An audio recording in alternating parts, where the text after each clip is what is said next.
আসসালামু আলাইকুম, আমি আফরোজা। টিকটক থেকে এক আপু আমাকে মেসেজ দিয়েছে, আপু রিপ্লাই ভিডিও কিভাবে তৈরি করো সেটাই দেখানোর জন্য প্রথমে টিকটক অ্যাপসে আমি ওপেন করলাম। আমি কি আপনাদের লজ্জা থাকে না?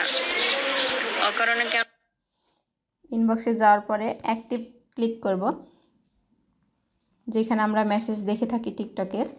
দিয়ে আমি আপুকে সেই ভিডিও থেকে রিপ্লাই দিতে চাচ্ছি। আপু আমাকে যে ভিডিওতে মেসেজ দিয়েছে আমি সেই ভিডিও ক্লিক করলাম। বন্ধু তুমি সেই ভিডিও স্টপ করে আমি মেসেজ অপশানে চলে যাব। মেসেজ অপশনে যেয়ে আমি আপুর সেই মেসেজটাই আপনাদেরকে দেখাচ্ছি। আপু লিখেছে, আপু কমেন্ট শো করে কিভাবে ভিডিও রিপ্লাই, প্লিজ আমাকে একটু রিপ্লাই ভিডিও দেন। তো আমি আপুকে রিপ্লাই ভিডিও দিতে চাচ্ছি।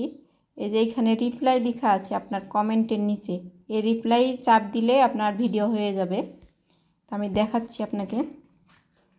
এই যে লাল ক্যামেরার মতো এসছে, ক্যামেরার জায়গায় চাপ দিলাম। এখন দেখেন চলে এসছে। আমি এই গোল জায়গায় চাপ দিলেই,